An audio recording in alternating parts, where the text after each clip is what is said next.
Hello. Hey, 3 steps to eat less junk food. That's what we're going to talk about. Okay, let's do it. Okay. Hey, before we start, actually, there's one thing I wanted to mention. I don't like the term junk food. Ooh, okay.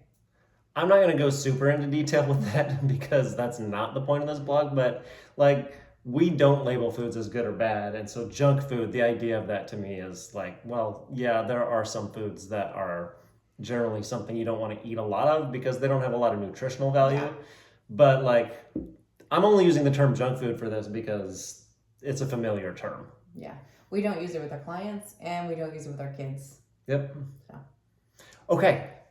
Now that we got that out of the way, let's jump into it. So whether, maybe for you it's ice cream, maybe it's a certain brand of chips, maybe it's not even food, maybe it's a drink, soda, alcohol, whatever, wine, whiskey, that's what I like. 3 steps to eat less, whatever you want. Whatever it is specifically for you, chances are there is something, if not multiple somethings, that you have trouble controlling yourself around or resisting, saying no to. It might not even be all the time, but maybe it's when things get tough, like you're stressed or you're starving or you're just bored. That's when you know whatever these things are, or whatever this thing is, you're going to eat it and you're not going to stop until it's gone. Or at the very least, you're going to have more than what you would otherwise want to have. So we have 3 steps that are going to give you a good start for being able to control yourself better in those situations. We're going to start with the big step. So there are 3, but there's one in particular that's kind of like the overarching, Okay. This is the step you're taking. So put your shoes on, lace them up. It's big. Yep. Is that what you think of when something's difficult? You're like, I better get my shoes on? No. Okay, so we're gonna start with a story with this. And I don't know, you don't know that I'm doing this, but Megan here, nutrition coach, also my wife, she loves Oreos. And the knockoff peanut butter chocolate covered cookies at Aldi. They're like the Girl Scout cookies. Oh, really? Oh, yeah. Those fall in the same category as Oreos. Interesting. Okay. And when I say she loves them, like what we're talking about here, like you don't understand. She loves them. Like if the house were on fire and she had to choose between saving family pictures or a box of Oreos, I think she'd go for the Oreos. No? Well, maybe. The part that I didn't, I'm joking, but the part that I didn't leave in here is I was like, you probably make some kind of excuse about like, oh, well, we can take more pictures, but I knew I was going to be hungry and stressed from the fire. So I might say something like that.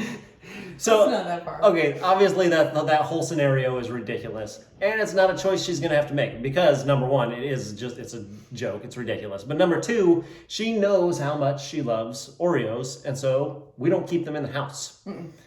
Now, you've probably heard this advice before, like to remove food temptations from your home. It's possible that you even have tried it once or twice or more. The problem is if you do it with the wrong approach or just for the wrong reasons, it never lasts. It is too big of a step. Yeah. It's kind of like when people say, all you have to do to lose weight is just move more and eat less. It's not that it's wrong per se, but it's not helpful. It's too much. There's too much. In fact, that particular advice is actually tends to do more harm than good.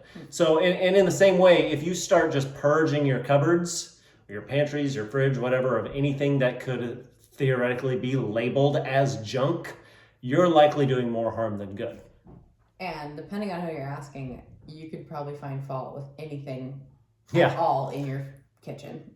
Yes. Depending on who you're asking, you could end up just getting rid of everything in your house. So, yeah. So fortunately, there's a better way. So even though we are talking about removing certain items from your home, it's easier than it sounds if you break it down into these simple 3 little steps. So these simple steps. Number 1. Do you want to say it? Can you read? I can read. I have my glasses. With your glasses. I know she's not illiterate. Number 1, be selective. Okay. Don't start throwing everything out. to impress your fitnessy friend who says that you can't, and this is what we're talking about, who says that you shouldn't eat anything unless you can still see dirt on it from the garden. That's what we were just saying, is don't just get rid of everything. Only get rid of the things that you literally can't control yourself around. Now, it is possible that you'll need to get rid of more than one thing off of your regular grocery list, but it is very important to be realistic. So for example, if there are Oreos in our house, you're going to eat them, and you're going to continue to eat them until they're gone. They're gone. There's But nothing that stops me. right, but we still have plenty of other not healthy things that we keep on hand, whether it's goldfish, crackers, white bread for the kids. We have all the ingredients at all times to whip up a batch of chocolate chip cookies. Yes, there's always like Halloween candy or Easter Yeah. candy laying around. So just to name a few, like we have these things lying around. We don't get rid of just everything and go, oh, get rid of the junk. So the goal is not perfection, because that never works. We're just trying to make it easier to choose better options when possible. So that's number one, is be selective. Yeah. So pick the things that you really want to focus on decreasing, but don't worry about getting rid of everything at this particular moment. So maybe identify the things that are really trouble spots for you and work on those first. For you in particular, not because someone else says they're Yeah. not healthy, but just because you know that it's trouble for you. So that's number one. Number two, replace. So number one was be selective. Number two is replace. People are far more successful. You will be far more successful when you attempt to do something rather than not do something. So for example, let's say that you down a bag of Doritos at lunch every day. Don't just simply decide to not eat chips. You're not doing something. Instead, replace it with something else. So you could substitute your crunchy snack with a healthier alternative, like carrots or apples or whatever. But if that doesn't sound like a habit that'll stick for you, you can start even smaller than that. The replacement just needs to be something that you have more control over. So in other words, if you can't stop yourself from devouring that bag of Doritos, but let's say, okay, well, you still enjoy baked potato chips. That's something that you still like, but you know that you're not gonna eat the whole bag. You're fine, you have a handful of them, you're good with that, and then you can stop. Great, now you're having those baked potato chips instead of the Doritos. And it's not that there's anything special about baked potato chips. Don't take this the wrong way. I'm not saying baked potato chips are healthy. But if it's something that you won't binge on, then you still get to eat something that you like, which is a win. And then you're not going to eat as much of it, which is also a win. And in the end, even though it's not perfect, it is better. And long for the long term, for getting results that actually stick, better is more realistic than perfect anyway. I had a client who, we both like hot Cheetos, but she was having hot Cheetos specifically at a point in the morning, like between breakfast and lunch. And she was like, I really need to stop eating hot Cheetos. They don't make me feel good, but I can't. And so one of the things we started doing was she would have a Greek yogurt with protein in it, either at her breakfast or later in the morning if she wanted to. And she found that she was craving the hot Doritos less because less Yeah. Cheetos, hot Cheetos, not Doritos. And she felt like she had a little bit more power over them because she had something else to go to and kind of in place when that happened. So. Yeah. Yep. So that's why, if you're just going, I'm not going to eat this, you're going to lose that battle because you're not going to be filling yourself up. You're going to continue to have those cravings. But if you replace it, then you're less likely to feel like something's missing. And can I add like a mini step in there? Sure. Okay. So if like for me, trying to replace Oreos, there's nothing that fits, and that's something I really can't control myself around. But if it's not quite that extreme, maybe it's a level down, like, okay, I want to eat less hot Cheetos, but I do have a little bit of control of them. You could try having something with it to fill up on first. So having like a fruit or vegetable or something you're trying to eat more of with it, and then also allow yourself to have some of the thing you enjoy so that you are also getting more nutrition and not feeling like you're restricting yourself 100%. Yeah, that's a great tip. That is not on the blog, so you're lucky that you're watching the video for this. You're gonna rewrite the whole blog now, right? Nope, you get this in the video and nobody else does. However, if you want the link to the blog because you are reading the video and you're like, oh, I'd like to have all this to remember it, we can send you that link. Just let us know. So that's number 1, be selective. Number 2, replace. Number 3, plan your treats. Now, don't get scared of this word plan, because I know a lot of people struggle with this. So this is not a cheat day either. no, so Okay. but okay, so just step 3, plan your treats. Megan is not going to give up Oreos for the rest of her life. And we don't expect you to give up whatever your favorite treats are forever either. It is not realistic to stop eating foods that you love. It's much more doable to achieve all of your goals, lose some weight, when your plan is actually realistic and you get to eat things that you love. So don't be scared of the word plan. It does not have to mean scheduling your treats in advance, like looking at a calendar and going, I'm having this on this day. It's not a big, long, crazy meal plan. Now, sometimes it does make sense to look at the calendar and go, oh, we've got a birthday coming up on Friday. We're going to do a birthday party. I know I'm going to have a treat that day, so I'll keep that in mind. Sometimes that does make sense. Or if you're just kind of a type A personality, there's nothing wrong with doing it that way. That's fine. But for a lot of people, that's not the type of planning that we're talking about on a regular basis. More often, it is better to plan by saying something like, I'm going to have a treat 2 or 3 times a week. You decide for you what the number is. I'm not saying it has to be 2 or 3. It could be 1. It could be 1 small treat every day, but have some sort of just broad plan of, here's how much I need to feel good about being able to enjoy myself and eating the foods I like. And then you can just decide on any given day, at any given moment, whether a specific treat is worth it to you or not. Mm-hmm. So if you're out and about at the store and they've got samples and they're handing out whatever, and you're like, I could eat that, but I know I'm only going to have 3 treats this week, and that doesn't sound that good to me. I'm going to skip it and say no. What you're going to find is it is much easier to say no to a treat when you know that you're actually allowed to say yes if you really want to. Mm-hmm. You're not just restricting. You're not just going, I'm not allowed to have this. You're going, I can have this if I want. That's fine. Do I really want it? Yeah. That's a really good point. I think it's also like, think about it, like, what do I really want to enjoy? Do I just want to have a piece of leftover Halloween candy every day? Or do you really want to save up for having a beer with a friend on that weekend, or having cheesecake because you love cheesecake? Like, think about what you really enjoy and value and want to just be a part of your life on purpose. Yeah. And again, not saying that you're going to go, okay, on 1 day a week, I'm going to just have this massive binge fest and eat everything that I want, because that's my day that I plan to have treats. But if you know, like, okay, yeah, I do want to allow a certain amount, then you, like you said, be intentional about that. That's your plan. It doesn't have to be a meal plan, just an idea of what do you want. I have a client story here. Yeah. If we have time. Yes.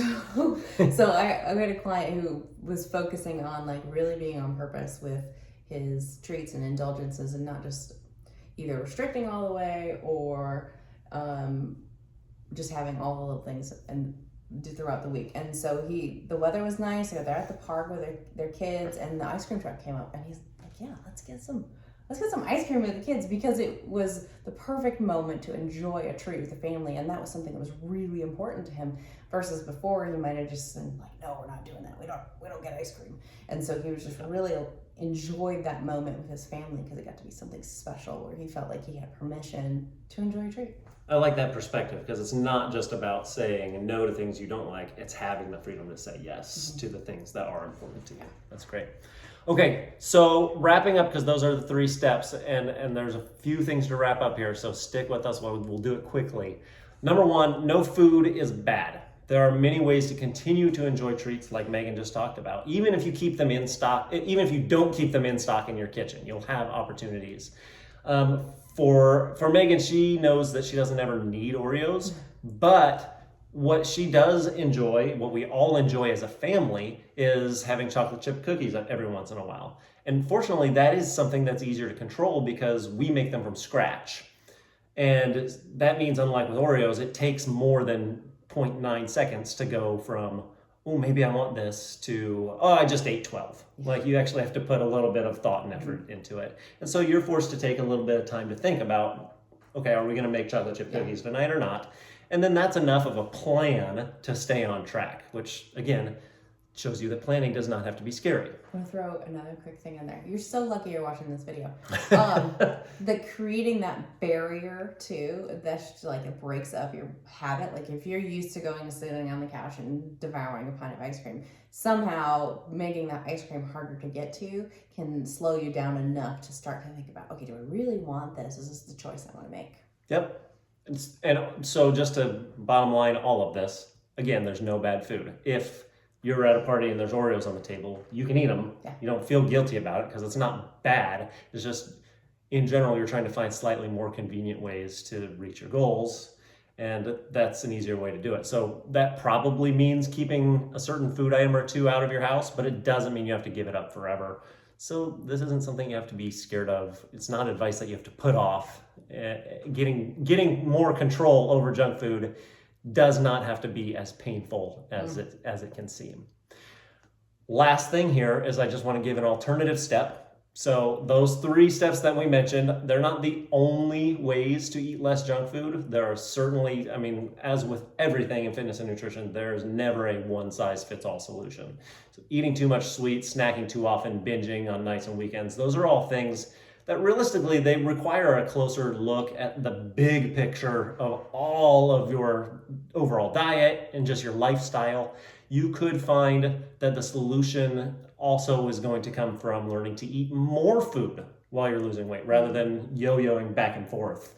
It could come from getting enough of very specific types of nutrients that you're not getting enough of right now, which is going to help you stay full. It will help you avoid needing to snack. Could be from actually being more active, which sends signals to your body to help you manage your hunger. It could be that you should seek help from a qualified therapist, which is not something to be ashamed of, and is something that I feel like a lot of people overlook, is if they're really struggling with these things, having help from a therapist is maybe the first step that you should take if you know that this is more than just a small struggle for you. So, and that's just to name a few. Like, there are definitely lots of things. Now, like I said, the 3 steps in this blog are a good starting point. But if you want to start losing weight without having to figure out all of this other stuff on your own, we can guarantee that you'll get results if you work with us. We will make it easy for you. The best next step for you to do is just book a free 20-minute call with us. It's not a sales call. We are not going to try to pressure you into anything. It is just an opportunity to chat with us, kind of see if our coaching is a good fit for you. And then whether you decide to work with us or not, you're going to walk away from that free call with a better idea of what it's going to take to reach your goals and what the next steps are. So we'd love to chat with you. Like I said, it's just a free 20-minute call. We've got a link that you can go to and find a time to talk with us. I think that's it for today. That's it. All right, we'll see you guys next time.